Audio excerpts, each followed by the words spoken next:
morning, everyone. You see, I got my camouflage on today. Good morning on this thankful Thursday. How's everybody doing out there?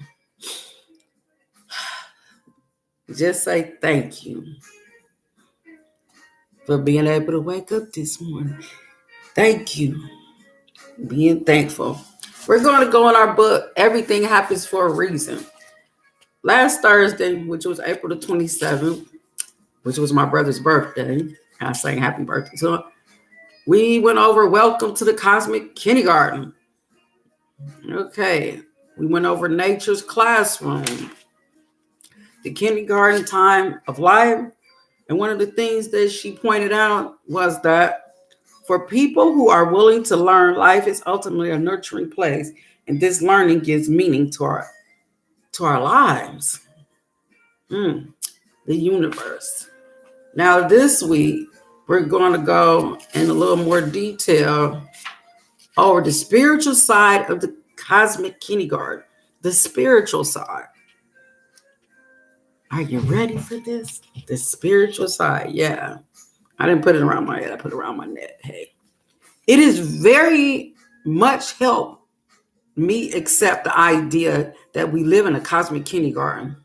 When I saw that this concept lay near the heart of spirituality and all its manifestation. For example, there's a large movement in America today, people seeking spiritual understanding outside organized religion. Spirituality today is a kaleidoscope of hopes, perceptions. But if there's any thread running through the incredible variety, it's a belief in a universe of connectedness, meaning, and hope. Hold on, I need visual. Fit that right there. Too often, this belief is too vague to provide enough sustenance, but the idea of the cosmic kindergarten nails it down. The things that happen to us getting meaning from the Pacific ways, they're connected to a personal growth. And so we're never lost. We're always in the process of becoming found. We're never lost.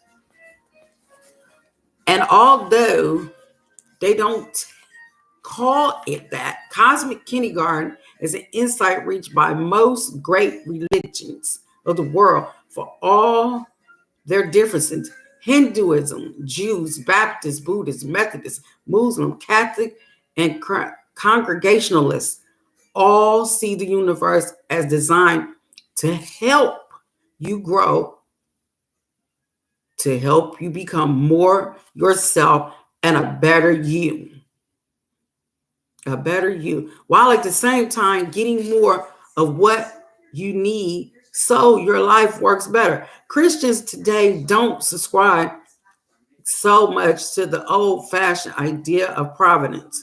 That's the puppet master, the view of God. What many Christians focus on is the view of the world of a full of opportunities for grace. Something bad happened, God didn't make it happen, but there it is. And there we are, bruised and hurt. Then God's grace reaches out and makes some kind of healing, perhaps. As Paul says in the letter to the Romans 8:28, we know that in everything God works for good. Read Flannery O'Connor's wonderful stories to see this illustrated. But grace usually goes beyond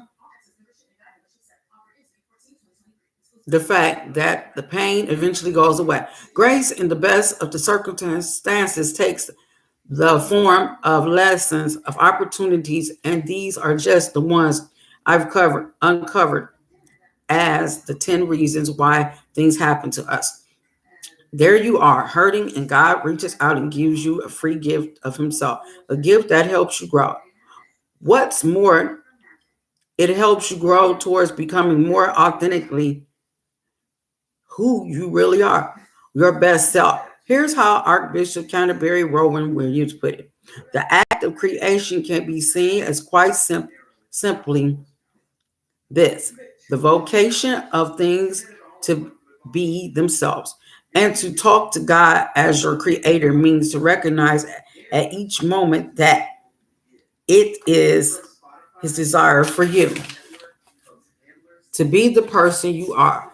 The Holy Ghost calls us to be more, not less ourselves, teaching Peter to be more Peter, John to be more John. And this call happens with particular power and the opportunities for grace offered by the tough things that happens to us. What about Jews? Check out the Bible in the Old Testament. God in things many things, but he is primarily a teacher. Of course, he sometimes a teacher who gets so mad and disgusted that he creates a flood for 40 days and 40 nights.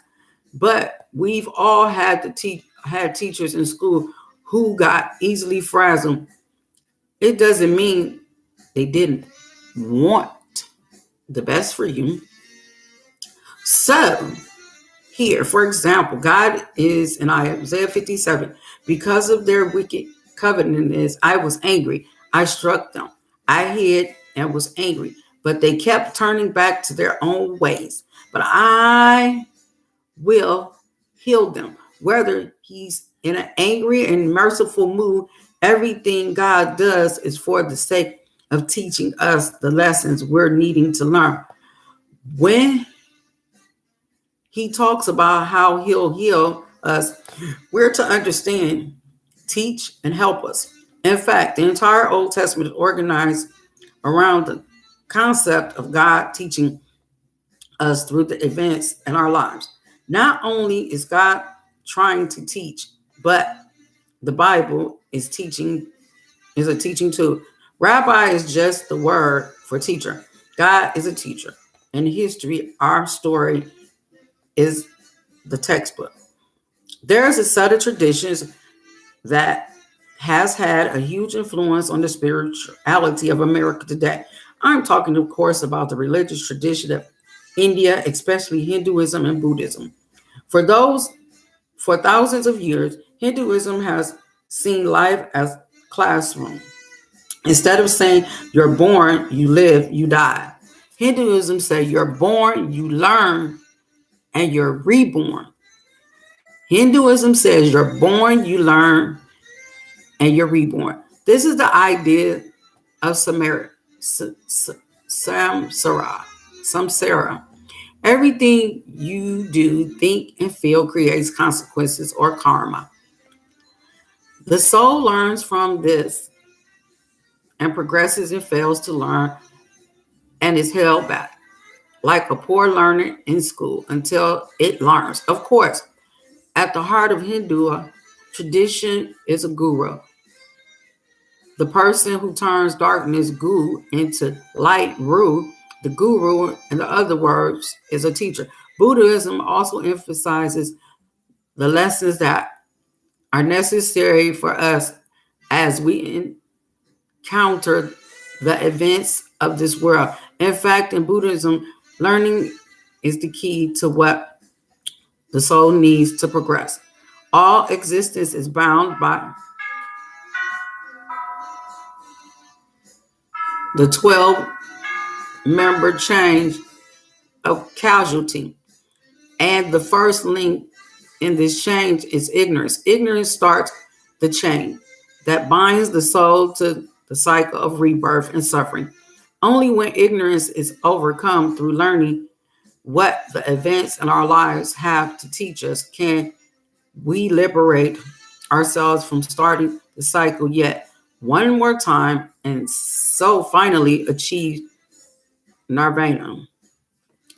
You may come from a religious tradition that different from those I've mentioned.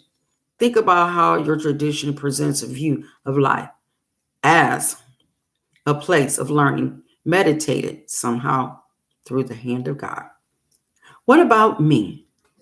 How would I be able to accept the possibility that God was playing a direct role in cosmic kindergarten? Here's how I finally worked this out. I could accept that there was some higher power behind cosmic kindergarten.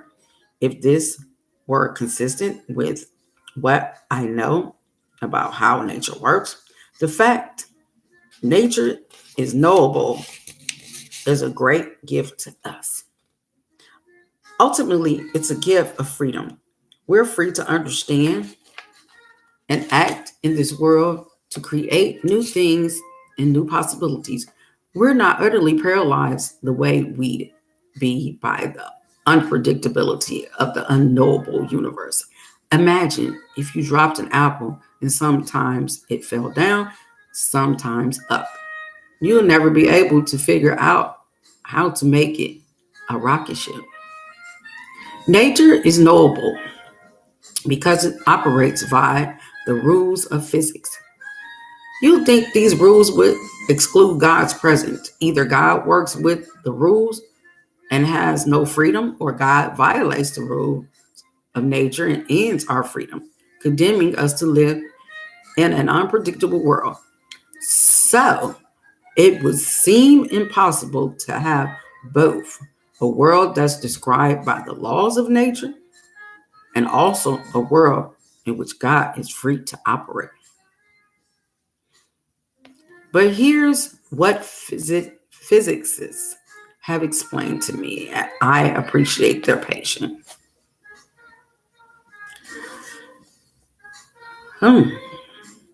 She appreciates their patience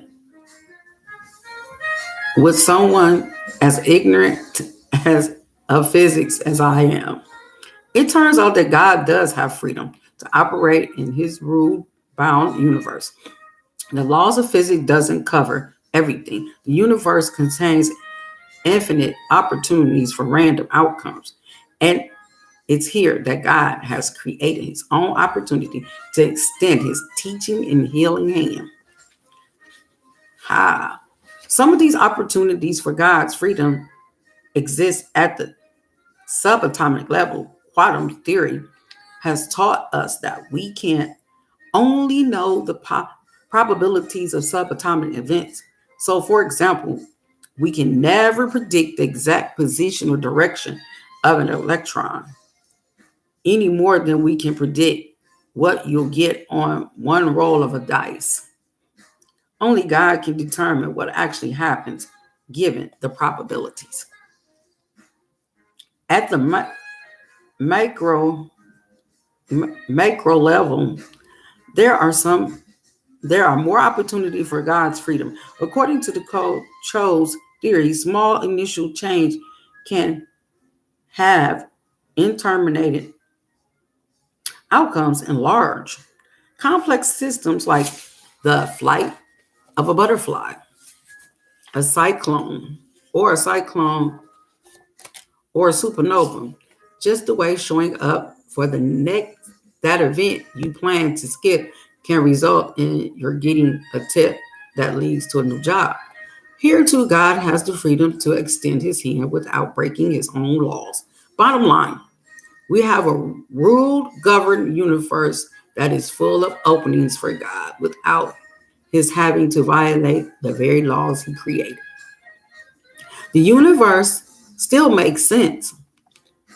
We're still free to act, and God also is free to act. A cosmic kindergarten with God in it now makes sense. Last insert. A look ahead. Each of the next 10 chapters discusses one of the 10 possible meanings of the events in your life. Each points to ways Cosmic Kindergarten has custom tailored a learning experience just for you. None of the 10 reasons is more important than any other. And remember, there may be more than one reason to explain your life event. What matters is that you get what you need to become who you really are, your best self. You'll hear the stories of people who struggle with the same issues you have. But the most important story for you, of course, is your own. By the end, you'll have discovered the reasons for the events in your life. Now, we're going to part 2, the 10 reasons, which I'm going to walk the squirrel in the desert. Let me see how far I'm going to go.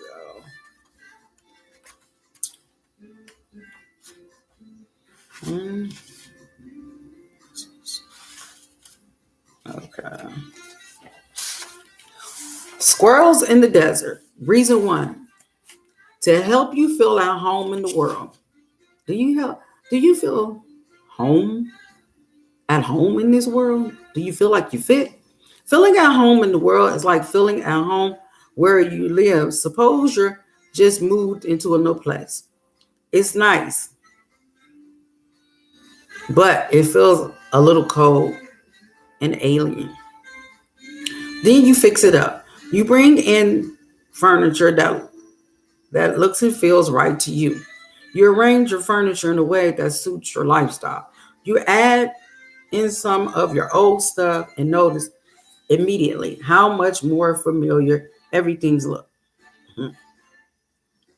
How familiar everything looks.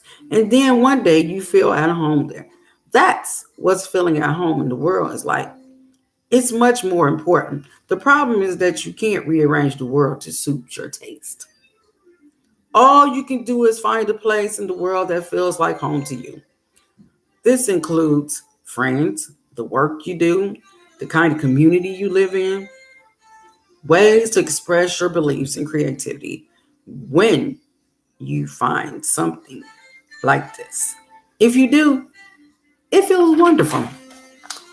Here's how some people have described everything in my life feels right to me now. I feel I've come into my own. I feel like myself for the first time. I finally feel free. I know what I want and I know I can get it. I trust myself to take care of myself. But it's not always easy to find a home in the world. Most of us have had experience like this.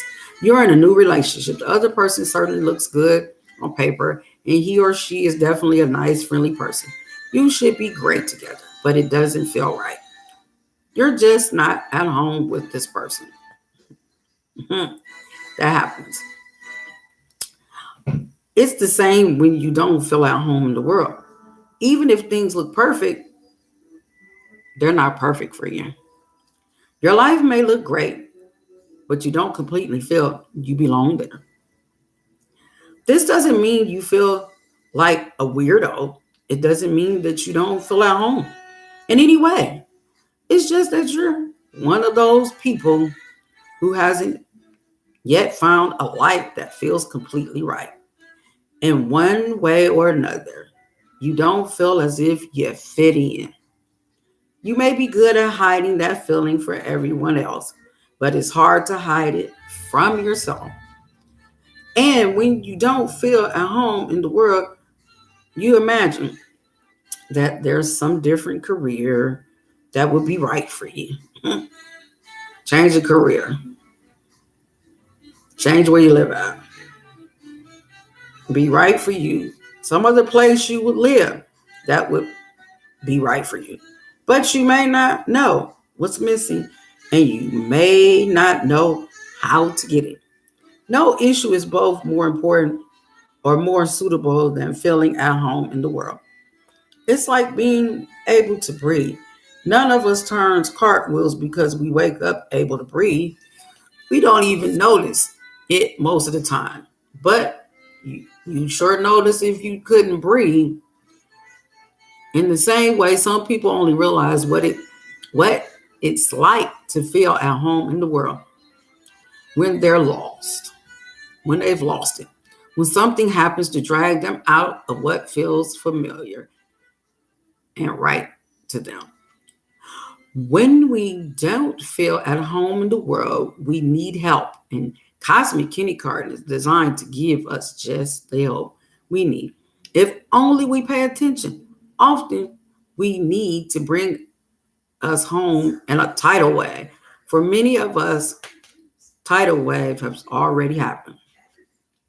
Next session, tasting the wine of life. Let me share a wonderful letter I got from my beautiful friend Julie just after she died, just after she died a while ago. I can still see those big warm brown eyes of her looking at me, so filled with hope even near the end. Julie was a painter. I wandered into Newberry Street Gallery one cold rainy Saturday. The fresh, bright, warm, and mostly primary colors of her landscape immediately grabbed me. I knew that someone who painted like that would be a person filled with light. Julie happened to be there that morning, and we started talking. As I got to know her, I found, excuse me,